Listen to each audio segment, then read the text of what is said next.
Hey, good morning. Chuck here with Apple Drains. I get a lot of emails, people asking, can we just use liquid rubber on the foundation wall? And will that solve the problem? The answer is no.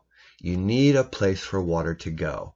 Yes, we always seal the wall. We like to use blackjack number 57, and you can see a photo of it there where we seal that wall.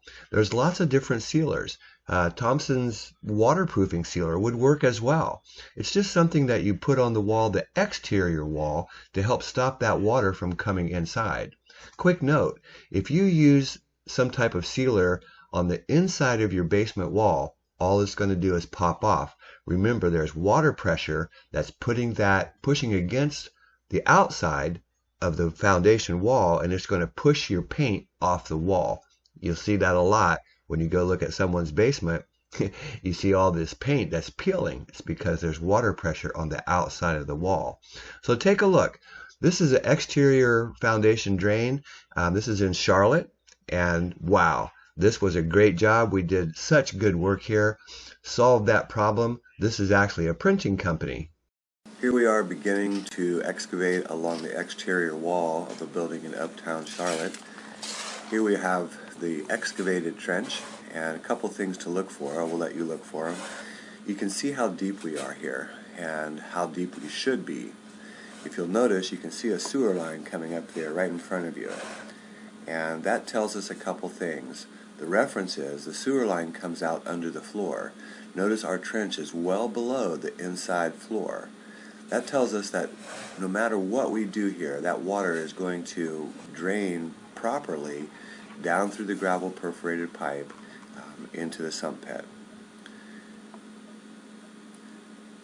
Reference, use lots of gravel to cover your pipe, and you can see that we've poured tons of gravel.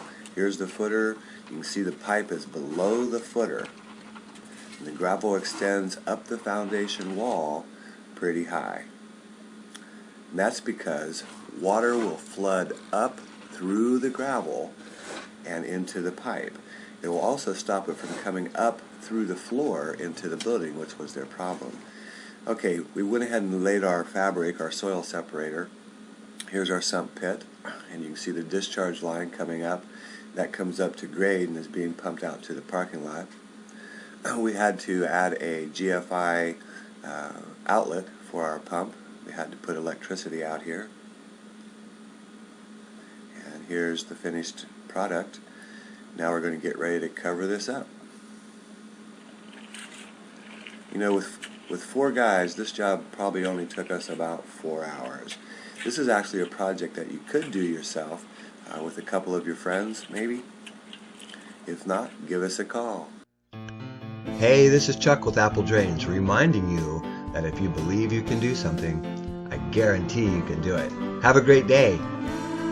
I'm Sideshow Bob. Don't use a catch basin like Apple Drain says. It saves you so much money. Only my way works. Only I can build a French drain. Do not listen to Apple Drains.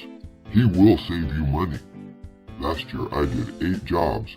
Apple Drains did 300 jobs. I try to discredit all the contractors. No one does it right but me.